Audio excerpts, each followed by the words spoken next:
Welcome to Echoes of the Silk Road, a place where mystery, legend, and the unknown intertwine. From chilling encounters to forgotten folklore, every story is a step deeper into the shadows of history and imagination. If you enjoy unraveling the eerie and unexplained, make sure to like, share, and subscribe. And now, let's begin our journey down the Silk Road. The Croglin Grange Vampire. There are places in this world that hold onto their secrets, places where the past refuses to fade, where the boundary between history and legend blurs. Tonight we step into one such story, a tale whispered through the ages, a tale of something unnatural, something undead. That is the legend of the Croglin Grange Vampire. Our story takes place in Cumberland, England, a quiet countryside dotted with rolling green hills and old stone villages untouched by time. Among these landscapes sat an estate known as Croglin Grange.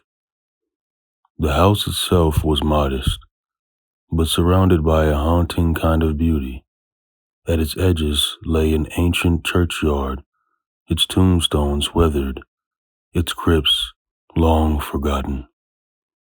It was in this lonely place that a family, two brothers and their sister, Amelia, made their home. For a time, Croglin Grange was peaceful, but that peace would not last. One summer evening, as the last light of day bled into twilight, Amelia retired to her room. Her window, slightly ajar, let in the warm night air. The world outside was still. No rustling leaves, no distant calls of night creatures, just silence. Then, something moved. At first, just a flicker of shadow beyond the tree line, a trick of the light, perhaps. But as Amelia's eyes adjusted, she saw it. A figure, tall, gaunt, watching from the darkness. It did not walk forward. It glided, closer and closer, until it stood directly beneath her window. Then, the scratching began, a slow, deliberate sound against the glass. Scratch, scratch, scratch. Amelia's breath caught in her throat. Before she could scream, it reached up, long skeletal fingers finding the latch, pushing the window open. She was frozen in place, paralyzed by sheer terror. And then, it was inside. A withered face, tight with decay, sunken eyes that burned in the dim moonlight. Before she could move, before she could even think, she felt it. The pressure on her chest, the sharp, piercing sting at her throat. And then everything went black. When Amelia awoke, the room was bathed in the soft glow of dawn. Her body felt weak, drained, and then she saw it, her nightdress, stained with blood. Shakily, she reached for her neck, her fingers grazing two distinct puncture wounds. Her brothers burst into the room, alarmed by her cries. She recounted everything, the figure outside, the scratching at the glass, the unbearable weight pressing down on her chest. They searched the grounds, but there was nothing. No footprints, no sign of forced entry. Only an unnatural silence and the faint scent of something rotten lingering in the morning air. Terrified, but unwilling to abandon their home, the family stayed. For months, nothing happened, and then it returned. One night, as Amelia lay in bed, she felt it again, a presence. She turned her gaze to the window, and there it was, the same gaunt figure, the same glowing eyes. This time, her brothers were ready. As the creature approached, they grabbed their pistols and rushed after it, through the garden, across the fields, into the old churchyard. And there, beneath a crumbling stone crypt, it vanished. The brothers forced their way inside. Dust filled the air. Time had long since forgotten this place, but as they searched the crypt, one coffin stood out. It looked disturbed. With shaking hands, they pried it open, and there, lying in its confines, was the creature, its body withered and corpse-like, its lips stained with fresh blood. Without hesitation, the brothers set the coffin ablaze. The flames crackled, consuming the remains, and just like that, the attack stopped.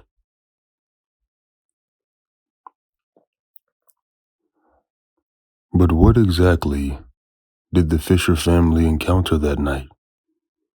Was it truly a vampire? Or something else entirely? Let's explore the possibilities. The most obvious explanation is that the Croglin Grange vampire was real, a creature of legend, a predator of the night. The puncture wounds, the blood loss, the ability to return night after night, and, most chillingly, its body, perfectly preserved in the crypt. It fits every description of vampiric folklore. But if that is the case, what else might still be out there?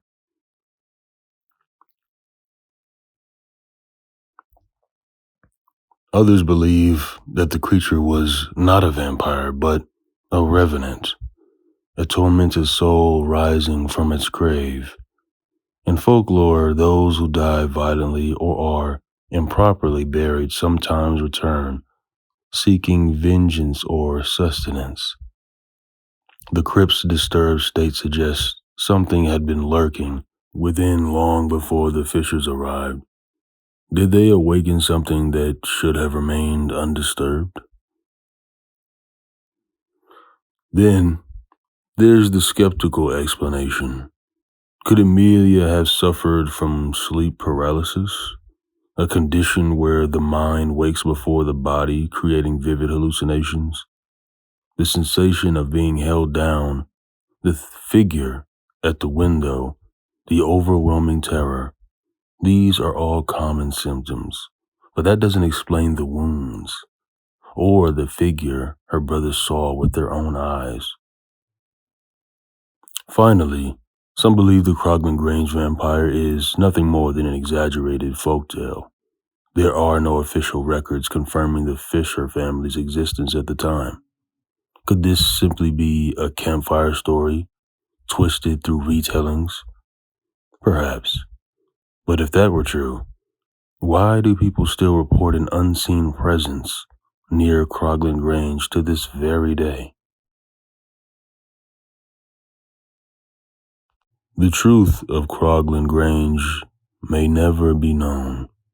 Perhaps the past has buried it too deep. Or perhaps some legends refuse to die. The question remains, what do you believe? The Greenbrier Ghost. Some stories are passed down as legend. Some are whispered as cautionary tales. And then There are stories that defy explanation. Tonight we uncover a case where the dead refuse to remain silent, where a spirit, a victim, allegedly returned from the grave, not to haunt, but to reveal the truth.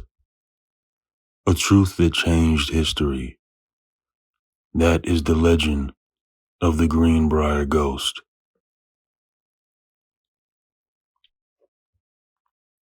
Our story takes us back to 1897 in the quiet town of Greenbrier County, West Virginia.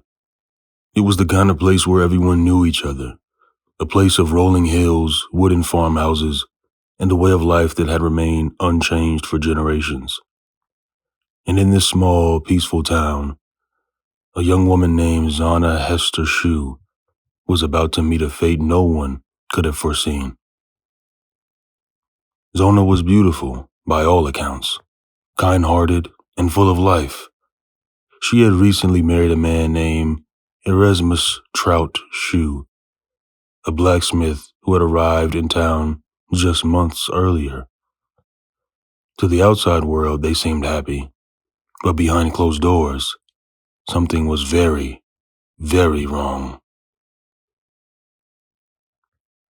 On January 23rd, 1897, Zana's lifeless body was discovered in her home, and that should have been the end of the story, but it was only the beginning. Zana's body was found by a young boy, an errand runner sent by her husband. The sight was chilling. She lay at the foot of the stairs, her body oddly positioned, arms crossed over her chest, her head tilted unnaturally to one side. When the doctor arrived, Trout Shue was already there, and something about his behavior wasn't right. He refused to let the doctor examine her properly, cradling her head and weeping uncontrollably. The doctor, overwhelmed by the husband's display of grief, declared the cause of death as everlasting fate, a vague term meaning she had simply died. But the truth was far darker, and someone or something was about to reveal it.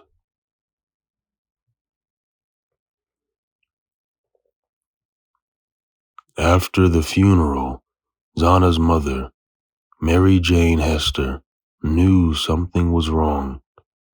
She had never trusted Trout Shue, and now her daughter was gone under mysterious circumstances.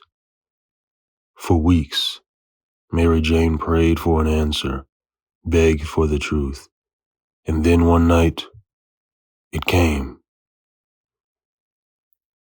Zana appeared to her mother in a dream, but this was no ordinary dream. Zana's spirit stood before her, pale, sorrowful, and broken. She spoke and revealed the unthinkable. Her death was not an accident. Her husband, Trout Shue, had murdered her. Zana described how he had beaten her in a fit of rage, then snapped her neck, the very reason her head had been tilted unnaturally in death. She showed Mary Jane exactly how it happened, turning her spectral head until the bones cracked. Night after night, Zana's ghost returned, repeating the message until Mary Jane could no longer ignore it. She took action. Fueled by her daughter's ghostly visitations, Mary Jane demanded an investigation. At first, the authorities were skeptical. A ghost story in a court of law? But when they exhumed Zana's body, The evidence was undeniable. Her neck had been broken, the vertebrae dislocated, the windpipe crushed. Her death certificate had been wrong, and suddenly, the ghost accusations held weight. Trout Shoe was arrested immediately. At the trial, Mary Jane testified about her ghostly encounters. The defense laughed at the notion. A murder case based on a haunting? Unthinkable. But the jury wasn't laughing. The physical evidence, the broken neck, the doctor's rushed declaration of death, Shue's strange behavior, all pointed to one undeniable truth. Trout Shoe was guilty. He was sentenced to life in prison, but fate had one final twist in store for him. Just 3 years into his sentence, he died mysteriously behind bars. Justice or something more? The question remains, did Zana's spirit really return, or was there another explanation? Many firmly believe that Zana's ghost truly returned from the grave to ensure justice. The details her mother received in the visions matched the autopsy exactly. Details no living person could have known. Was this a rare case where the dead spoke the truth? Others suggest that Mary Jane Hester already suspected Trout Shoe, and the visions were simply her subconscious mind piecing together the truth. Maybe she already knew Zana had been abused. Maybe she saw signs the doctor missed. And maybe the ghostly visits were her way of explaining the gut feeling she couldn't ignore. Or was it just a coincidence?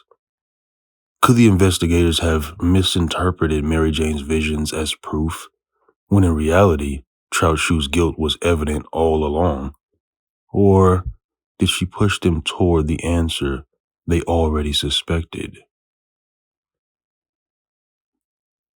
Whatever the truth may be, the case of the Greenbrier Ghost remains the only known trial in the U.S. history where a ghost testimony was accepted as evidence. And to this day, some say Zana still lingers, watching over the town, ensuring justice is never forgotten. The Curse of the Crying Boy Painting.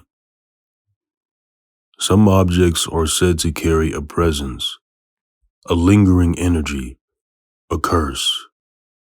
Tonight, we examine a painting, a seemingly innocent image of a child, but those who owned it suffered.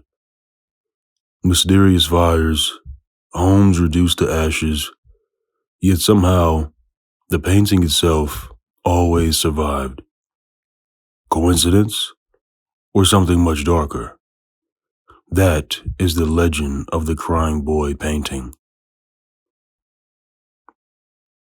The story begins in 1950s Italy, when an artist named Giovanni Croglin, also known as Bruno Amadio, began painting a series of portraits. Each featured a young child with tears streaming down their face. The expressions were haunting, full of sorrow, despair, and something else, something unsettling. Yet despite their eerie nature, the paintings became popular. By the 1970s and 80s, reproductions were mass-produced and sold in homes across Britain, Europe, and beyond. Families hung them on their walls, unaware of what was to come. Then the fires began. The first reports came from England. Homes burned to the ground, entire rooms reduced to charred-up ruins. Yet among the wreckage, firefighters found something disturbing. The Crying Boy paintings, untouched, Not burned, not even singed. It kept happening. More homes, more fires, and always the painting remained. Word spread. People began to believe the paintings were cursed, bringing tragedy to anyone who owned them. Some claimed to hear whispers at night. Others felt an unseen presence in the room. And then there were those who swore the boy's expression changed when no one was looking.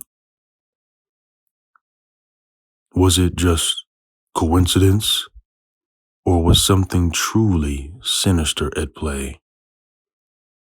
In 1985, the legend took on life of its own.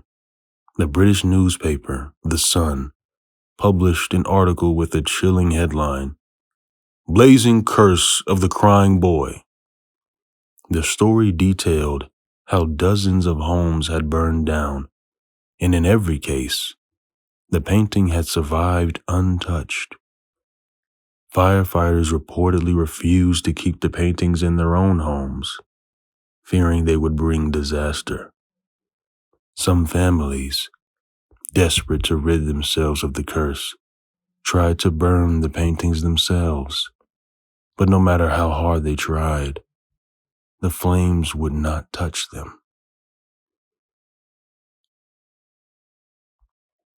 Was the crying boy painting truly cursed? Or was there another explanation? Let's explore the possibilities. One of the most chilling theories is that the paintings are haunted by the spirit of the child depicted. Some believe the boy was an orphan who died in a fire, his spirit trapped within the artwork.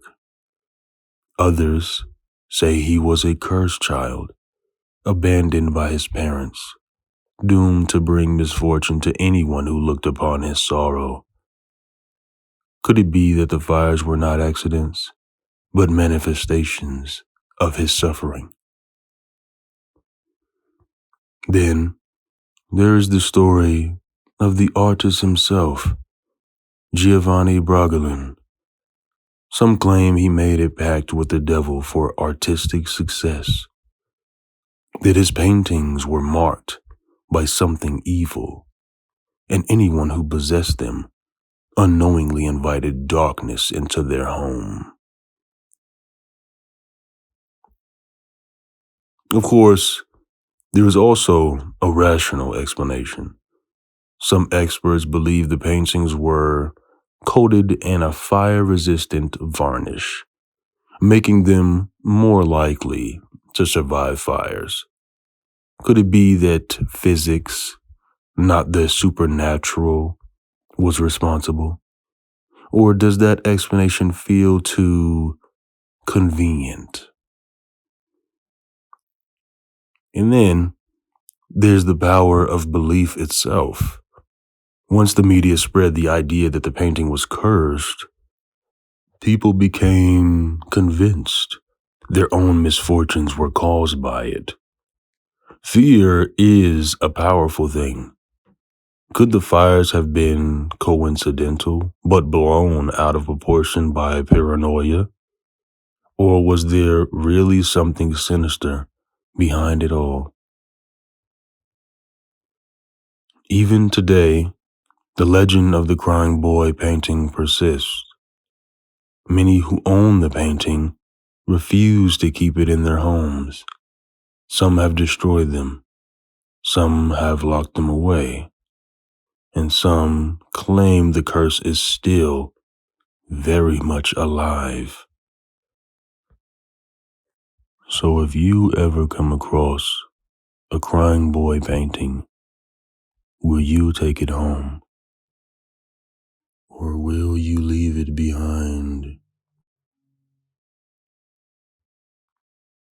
The echoes of the past still whisper in the dark, but for now, our journey ends here. If you've enjoyed this tale from the shadows, be sure to like, share, and subscribe. so you never miss what waits beyond the veil. Until next time, tread carefully and listen closely. The road is never truly silent.